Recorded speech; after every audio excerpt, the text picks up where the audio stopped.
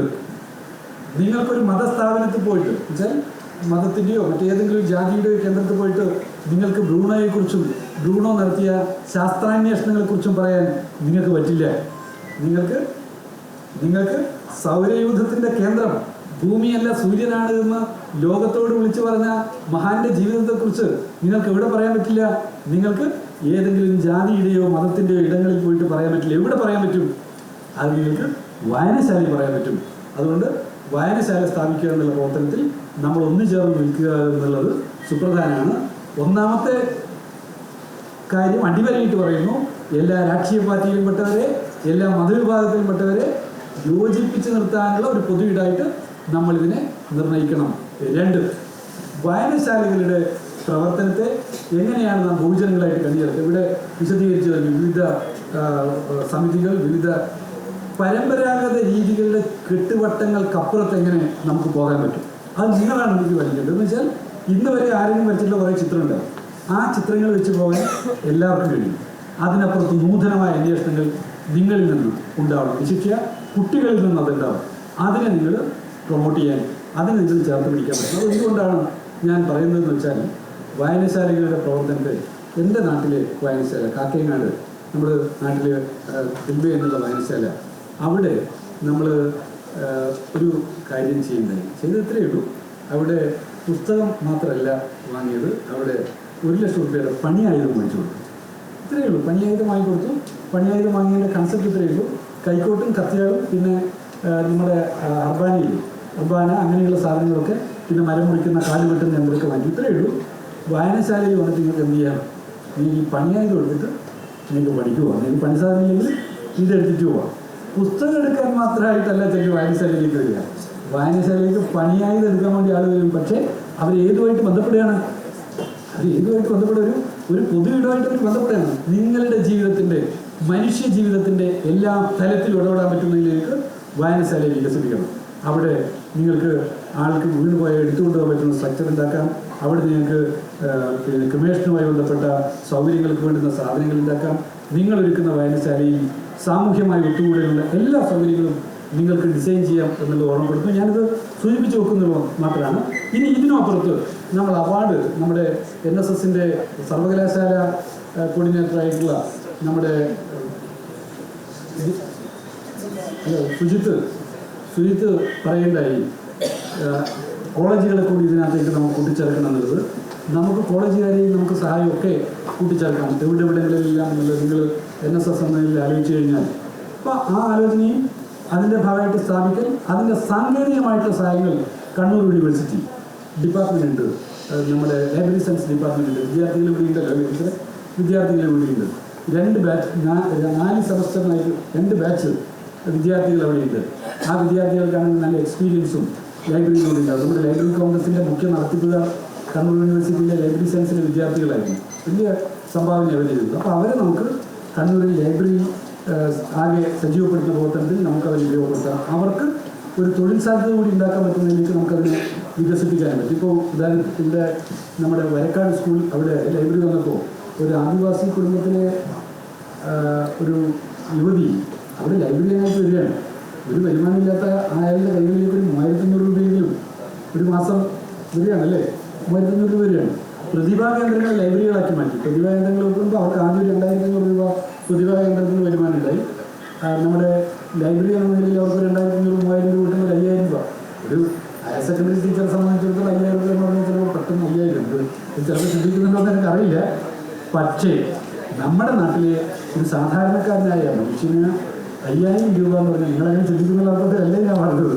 അപ്പോൾ നിങ്ങളുടെ സാലറിയുമായി ചേർത്ത് നോക്കുമ്പോൾ ഈ 5000 എന്ന് പറയുന്നത് നിങ്ങളുടെ സാലറിയുടെ ഒരു 7-1 അല്ലെങ്കിൽ 8-1 നിൽക്കുന്നതായിരിക്കും ഒരു പക്ഷേ. അപ്പോൾ അതുകൊണ്ട് ഞാൻ സൂചിപ്പിച്ചു എന്നുള്ളത് മാത്രമാണ്. അപ്പോൾ 5000 രൂപ അവർക്ക് കിട്ടുക എന്ന് പറഞ്ഞാൽ സ്വാഭാവികമായിട്ട് അതൊരു സഹായമായിരിക്കും, ഒരു കുടുംബത്തിന് താങ്ങായിരിക്കും. അതുകൊണ്ട് നാട്ടിൻ പുറത്ത് അങ്ങനെയുള്ള വായനശാലകൾ രൂപപ്പെടുത്തുക. ഈ വായനശാല കമ്മിറ്റിക്ക് അവർക്ക് അലവൻസ് കൊടുക്കാനും ഒരു ഹോണററിയും കൊടുക്കാനും വായനശാല കമ്മിറ്റിക്കും പറ്റും. അത് നാട്ടിലൊരു സജീവത ഉണ്ടാക്കുന്നതിന് കാരണമായി മാറുന്നതാണ് ഈ ഡിജിറ്റലൈസേഷൻ എന്ന് പറയുന്നത്. നമുക്ക് ഒരു ചെറിയ ഇൻസ്ട്രുമെൻ്റ് ഡിജിറ്റലൈസേഷന് വേണ്ടി വാങ്ങിക്കഴിഞ്ഞാൽ തന്നെ ജില്ലയിലെ പല ലൈബ്രറികൾക്ക് വേണ്ടി ഒന്നിച്ച് ഡിജിറ്റലൈസേഷൻ്റെ വർക്ക് നടത്താൻ പറ്റും. ഒരു ലൈബ്രറിയിലുള്ള വിലപ്പെട്ട പുസ്തകം എല്ലാവർക്കും ആക്സസ് ചെയ്യാൻ പറ്റുന്നതിലേക്ക് നമുക്ക് ഒരുക്കാൻ പറ്റും. ഇപ്പോൾ നിങ്ങൾ കണ്ടിട്ടുണ്ടോയെന്ന് അറിയില്ല, ഇപ്പോൾ ഉള്ളൊരു പുതിയ പ്രവണത എന്താണ്, ഒരു എഴുത്തുകാരൻ്റെ പുസ്തകം 1,00,000-ലധികം കോപ്പി പോയി എന്ന് പറഞ്ഞിട്ടാണ് ഒരു പരസ്യം കാണുന്നത്. 1,00,000 കോപ്പി. ഞാൻ അത്ഭുതപ്പെട്ട ഒരു കാര്യം എന്ന് വെച്ചാൽ ഇത്രയും നമ്മൾ നാട് ചുരുങ്ങിപ്പോയോ എന്നുള്ളതാണ്. ഒരു മനുഷ്യൻ്റെ 1,00,000-ലധികമുള്ള കോപ്പി കേരളത്തിൽ മലയാളത്തിൽ വിറ്റുപോകുക എന്ന് പറഞ്ഞാൽ എന്തോ കേരളത്തിന് തകരാറുണ്ട് എന്നുള്ളതാണ് ഞാൻ ചിന്തിക്കുന്നത്. ഒരു ചെറിയ കാലമുണ്ട്. എന്തുകൊണ്ട് ഒരാൾ ഒരു 150 പേജ് 200 പേജുള്ള പുസ്തകം വായിച്ചു തീർക്കാൻ വേണ്ടി വരുന്നത് ഒരാഴ്ചയാണ് പരമാവധി വേണ്ടി വരുന്നത്. ഈ ഒരാഴ്ച മാത്രം വേണ്ടി വരുന്ന പുസ്തകം ഇയാൾ വായിച്ചിട്ട് ഈ പുസ്തകം ഒരു മനുഷ്യന് പോലും കൊടുക്കാനുള്ള മനസ്സിലേക്ക് ഇല്ലാണ്ട് പോയല്ലോ ഞാൻ ആലോചിക്കുന്നത്. കാരണം അങ്ങനെയാണെങ്കിൽ ഒരുമിച്ച് കോപ്പിയുടെ വിൽപ്പന നടക്കില്ല. ഈ വായിച്ചു കഴിഞ്ഞ പുസ്തകം ഒന്നുമില്ല ലൈബ്രറിക്ക് കൊടുത്തിരുന്നെങ്കിൽ കേരളത്തിൽ ആകെ ലൈബ്രറികൾ എന്ന് പറയുന്നത് എത്രയേ ഉള്ളത്? കേരളത്തിൽ ആകെ ലൈബ്രറികൾ എന്ന് പറഞ്ഞാൽ 1,00,000 ചോടെ വരുന്നുള്ളൂ. 1,00,000 ചോടെ വരുന്നുള്ളൂ. കേരളത്തിലെ ആകെ ലൈബ്രറികളെക്കാളേറെ പുസ്തകം ഒരാളുടെ കോപ്പി പോവുകയാണ്, പുസ്തകത്തിൻ്റെ കോപ്പി ചെലവഴിക്കപ്പെടുകയാണ്. ഒരാളുടെ മാത്രമല്ല, ഒരുപാട് ആളുകളുടെ പുസ്തകം. ചിലർ പറയുന്നത് എന്താണെന്ന് വെച്ചാൽ, ഇപ്പോൾ കച്ചവടത്തിൻ്റെ ഭാഗമായിട്ട് പറയുന്നത്, വിതരണക്കാർ പറയുന്നത് ഒരു വീട്ടിലൊരു ലൈബ്രറി സ്ഥാപിക്കാനുള്ള പുസ്തകം ഞങ്ങൾ തരാമെന്നുള്ളതാണ്. നിങ്ങൾ പൈസ അടക്കുക. ഞാൻ പറയുന്നത് ഒരു വീട്ടിലൊരു ലൈബ്രറി എന്നുള്ള മുദ്രാവാക്യം തന്നെ നമ്മുടെ നാട് ചുരുങ്ങിപ്പോവാണ്. ഒരു നാട്ടിലൊരു ലൈബ്രറി എന്നുള്ളതാണ് ഇപ്പോഴത്തെ ആവശ്യം. ഒരു നാട്ടിലൊരു ലൈബ്രറി, തൻ്റെ പുസ്തകം തൻ്റെ നാട്ടിലെ ജനങ്ങൾക്ക് കൂടി ഉപയോഗപ്പെടുത്താൻ പറ്റുന്നതിലേക്കുള്ള മുദ്രാവാക്യമാണ് നമ്മൾ മുന്നോട്ട് വെക്കേണ്ടത് എന്നുള്ളത് ഓർമ്മപ്പെടുത്തുകയാണ്. അപ്പോൾ ഈ പ്രവർത്തനങ്ങൾ ഒരു ചെറുങ്ങനെ പരാമർശിച്ചു പോകുക മാത്രമാണ് ഞാൻ ചെയ്തത്. സമയത്തിൻ്റെ പരിമിതി. ഇനി നമ്മുടെ അവാർഡുമായി ബന്ധപ്പെട്ടുള്ള കാര്യത്തിലാണ്. ഈ നടത്തുന്ന പ്രവർത്തനങ്ങളെ ആസ്പദമാക്കിക്കൊണ്ട് ഇത്തവണ നടത്തിയതുപോലെ തന്നെ നമുക്കൊരു അവാർഡിൻ്റെ മാനദണ്ഡ നിർണ്ണയം നിശ്ചയിക്കാൻ നമുക്കൊരു കമ്മിറ്റി, ഇപ്രാവശ്യം അശോകൻ ചെരുവിലായിരുന്നു ചെയർമാനായിട്ട് പ്രവർത്തിച്ചത്. പെരുമ്പള്ളൂർ ഗുരുടെയും വീട്ടിൽ കൊണ്ടുപോകുന്ന ഒരു കമ്മിറ്റിയാണ് ഉണ്ടായത്. അപ്പോൾ NSS അതിന് പറ്റുന്നതിൽ ചോദ്യാവലി മുൻകൂട്ടി തന്നെ തയ്യാറാക്കി, മുൻകൂട്ടി തന്നെ അവാർഡിന് തയ്യാറാക്കാൻ പറ്റുന്നതിൽ ഒരു മാനദണ്ഡത്തിൻ്റെ അജണ്ട തയ്യാറാക്കി അത് വെച്ചുകൊണ്ടുള്ള പ്രവർത്തനങ്ങൾ NSS പ്ലാൻ ചെയ്യുകയാണ്. കാരണം കഴിഞ്ഞ തവണ NSSൻ്റെ നേതൃത്വത്തിൻ്റെ ഭാഗമായിട്ട് തന്നെ മാനദണ്ഡം തയ്യാറാക്കുന്നതിന് വേണ്ടിയുള്ളൊരു ആദ്യം എഴുത്ത് വന്നപ്പോൾ ഞാൻ ശ്രദ്ധിച്ചൊരു കാര്യം എന്ന് വെച്ചാൽ, വീട് വെച്ച് കൊടുത്തതിൻ്റെ കണക്കും ശുചീകരിച്ചതിൻ്റെ കണക്കും ഒക്കെയാണ് വന്നത്. കുറേ ആളുടെ അപേക്ഷയില്ലായിരുന്നു. അത് ഞാൻ നോക്കി. അപേക്ഷകൾ അവസാനം സ്ക്രൂട്ടിനി ചെയ്യുമ്പോൾ ഞാൻ നോക്കിയില്ലായിരുന്നു. അപേക്ഷയിൽ പറഞ്ഞിട്ടുള്ള എന്താണെന്ന് വെച്ചാൽ, കാട് വൃത്തിയാക്കിയതിൻ്റെയും റോഡ് വെട്ടിയതിൻ്റെയും മറ്റൊക്കെയാണ് പറഞ്ഞിട്ടുള്ളത്. വളരെ ചുരുക്കം NSS യൂണിറ്റുകൾ മാത്രമാണ് ക്രിയാത്മകമായി ലൈബ്രറി സ്ഥാപിക്കുന്ന പ്രവർത്തനത്തിൽ പങ്കാളികളായിട്ട് എന്നുള്ളതാണ് തോന്നിയിട്ടുള്ള കാര്യം. നമ്മൾ ഒരുപാട് ചർച്ചയൊക്കെ നടത്തി, പക്ഷേ അത്ര മാത്രം നടന്നില്ല. നടക്കാത്തതിന് പ്രധാനപ്പെട്ട കാരണം എന്താണ്? നമ്മുടെ NSSൻ്റെ ചുമതലക്കാരായിട്ടുള്ള പല ആൾക്കും കോൺഫിഡൻസ് ഇല്ലായ്മ എന്നുള്ള ഒരു പ്രശ്നമുണ്ട്. രണ്ടാമത്തെ എന്താണ്? വായനശാല സ്ഥാപിക്കുക എന്നുള്ളത് ബഹുജനങ്ങളുമായിട്ട് ചേർന്ന് നടത്തുന്ന ഒരു പ്രവർത്തനമാണ്. നമ്മുടെ ഈ ബഹുജനങ്ങളുമായി ചേർന്ന് നടത്തുന്ന പ്രവർത്തനം നടത്താൻ പലപ്പോഴും നമ്മുടെ ടീച്ചർമാർക്ക് പറഞ്ഞാൽ ആളുകൾക്കെല്ലാം ഒരു മടിയുണ്ട്. അതിനൊരു പ്രധാനപ്പെട്ട പ്രശ്നം എന്ന് വെച്ചാൽ, നമ്മുടെ മറ്റേ പൊതുസഭ എടുത്തുകൊണ്ട് ഒരു ചെറിയ സമയം വേണ്ടി 5 മിനിറ്റ് പൂർത്തിയാക്കാം. എന്താണെന്ന് വെച്ചാൽ, നമ്മുടെ ബഹുജനങ്ങളുമായിട്ട് ബന്ധപ്പെടാനുള്ള മടി നമുക്ക് എങ്ങനെയാണ് വരിക എന്ന് പറഞ്ഞാൽ, നമുക്ക് വരുമാനം കൂടുന്നതിനനുസരിച്ച് നമ്മൾ ബഹുജനങ്ങളിൽ നടക്കുന്നില്ല. അത് അശോകൻ ചെരുവിൻ്റെ പുസ്തകത്തിൽ ഞാൻ കൂട്ടിയിട്ട് നേരത്തെ പറഞ്ഞല്ലോ, ഒരു മനുഷ്യൻ്റെ പേര് പറഞ്ഞല്ലോ. അതിനകത്ത് പറഞ്ഞല്ലോ വീട് തെറുക്കുകാരനായ സ്റ്റാലിൻ. വീട് തെറുക്കുകാരനായ സ്റ്റാലിൻ എന്ന് പറഞ്ഞാൽ വീട് തെറുക്കുന്ന ആൾക്കൊരു രാഷ്ട്രീയമില്ല. വീട് തെറുക്കുന്ന കൂട്ടായ ഒരു ഫാക്ടറിയിൽ തൊഴിലെടുക്കുന്ന ബഹുജനങ്ങളുമായിട്ട് നിരന്തരം ബന്ധപ്പെടുന്ന ഒരാൾക്ക് ഒരു പൊളിറ്റിക്സ് അയാൾ അറിയാതെ രൂപപ്പെടും. കയറ് വിരിക്കുന്ന തൊഴിലാളിക്ക് ഒരു പൊളിറ്റിക്സ് വരും. എന്നുവെച്ചാൽ ബഹുജന ബന്ധത്തിലുള്ള ഒരു രാഷ്ട്രീയ ബോധം വരും. നിങ്ങൾ കൂട്ടായി ജോലി ചെയ്യുന്ന, കായികാധ്വാനത്തിൽ ഏർപ്പെടുന്ന ഇവിടങ്ങളിലൊക്കെ ഉണ്ടാകുന്ന ഒരു പൊതു തൊഴിൽ സംസ്കാരവും രൂപപ്പെടുത്തുന്ന ഒരു രാഷ്ട്രീയ ബോധമുണ്ട്. ഇനി അതിനോടൊപ്പം ചേർത്ത് വെക്കുന്ന എന്താണ്? നിങ്ങളുടെ വരുമാനം മാറുന്നതിനനുസരിച്ച് നിങ്ങളുടെ ബോധവും മാറിക്കൊണ്ടിരിക്കും. ഞാൻ പറഞ്ഞത് അത് എനിക്ക് മാത്രമായിട്ടില്ല. ശിവദാസൻ എന്ന കൂലിപ്പണിക്കാരിയനായ മാധവിയുടെ മകനായ ശിവദാസന് വരുമാനം വർദ്ധിക്കുമ്പോൾ ശിവദാസന് ചില രോഗം വരും, എനിക്കും വരും. പക്ഷെ ഞാൻ ആർക്കാരും എന്നുവെച്ചാൽ നമ്മുടെ ബോധത്തെ നിർണ്ണയിക്കുന്ന എന്താണ്? നമ്മുടെ ഭൗതിക സാഹചര്യമാണ്. ഭൗതിക സാഹചര്യത്തിൽ മാറ്റം വരുമ്പോൾ എന്താണ്? സ്വാഭാവികമായി നമ്മുടെ ബോധത്തിൽ സ്വാധീനിക്കും. ഇത് സയൻസല്ലേ, നമ്മൾ സയൻസിലെയാണ്. അപ്പോഴെന്താ ഇവിടെയാണ് പ്രശ്നം. നമ്മുടെ നാട്ടിലെ ബഹുജനങ്ങളുടെ താല്പര്യവും ആവശ്യങ്ങളും കണ്ടറിഞ്ഞുകൊണ്ട് എങ്ങനെ നമുക്കാകെ ഇടപെടാൻ പറ്റും? ആ ഇടപെടേണ്ടതിനെ കുറിച്ച് പറയുമ്പോൾ ഞാൻ ആർക്കും പ്രയാസമാണ്, ടീച്ചർക്ക് എന്താ പ്രയാസം?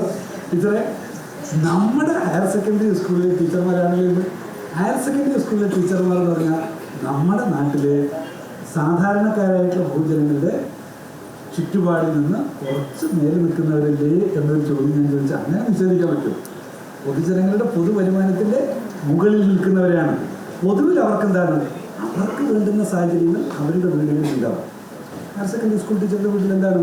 അവർക്ക് വേണ്ടുന്ന പുസ്തകർക്ക് വാങ്ങാൻ പറ്റും, അവർക്ക് വേണ്ടുന്ന TV ചാനൽ അവർക്ക് സെലക്ട് ചെയ്യാൻ പറ്റും, അവർക്ക് വേണ്ടുന്ന അവരെ മക്കളെ അവർക്ക് ഇഷ്ടപ്പെട്ട സ്കൂളിൽ പഠിപ്പിക്കുന്നതിന് അവർക്ക് വലിയ പ്രയാസം തോന്നാനിടയില്ല. അത് കോളേജ് നമ്മൾ ടീച്ചറുടെ കാര്യം എടുത്താലും അങ്ങനെ തന്നെയാണ്. കോളേജ് അധ്യാപകരായാലും ഒക്കെ അത് എൻ്റെ വരുമാനം എടുത്ത് വെച്ചാൽ എൻ്റെ ഭാര്യ ടീച്ചറാണ്, എനിക്ക് ഒരു വരുമാനമുണ്ട്, സോ എൻ്റെ ഇതിനൊക്കെയാണ് രൂപപ്പെടുക. അപ്പം നമ്മൾ ആരെ വെച്ചാണ് ഈ സമൂഹത്തെ ഇളക്കുക? നമ്മളെ വെച്ചാണ് ഈ സമൂഹത്തെ ഇളക്കുക. ഞാനൊരു ദിവസം ഒരാളുടെ പക്ഷേ ശരിക്കും പറഞ്ഞില്ലെങ്കിൽ ഞാനൊരു ദിവസം ഞാൻ ഡിഗ്രിക്ക് പഠിക്കുന്ന സമയത്ത് ഞാൻ എൻ്റെ ഒരു സുഹൃത്തു കൂടി ഒരു പ്രധാനപ്പെട്ട വ്യക്തിയുടെ കാറിൽ കയറുകയാണ്. അപ്പോൾ കാറിൽ അവളിങ്ങനെ എവിടുന്നാണ് ഭക്ഷണം കഴിക്കുക എന്നുള്ള അന്വേഷിച്ചിരിക്കുകയാണ്.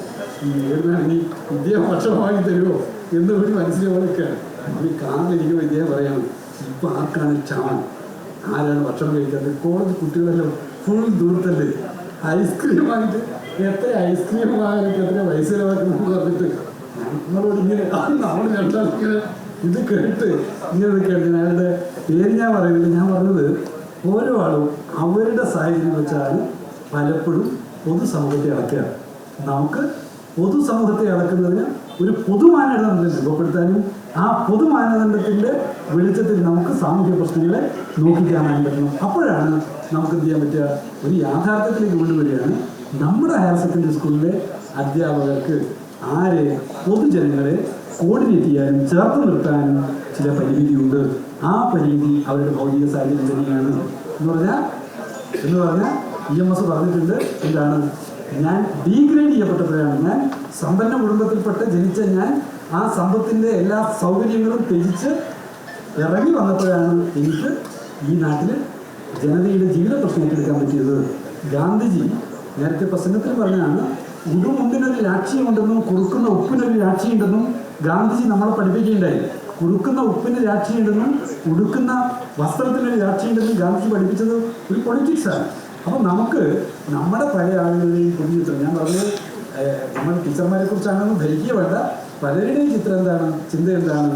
നമ്മുടെ കണ്ണാടിയിൽ നിന്ന് എടുക്കുമ്പോൾ നമ്മുടെ മുഖത്തുള്ള മുഖപ്പുഴുവാണ് ലോകത്തിലെ ഏറ്റവും വലിയ പ്രശ്നം എന്നാണ് പലരും ചിന്തിക്കുക. ഞാനാണ് കഷൻ ടീം തിരിച്ചു വെച്ചാലും മതി.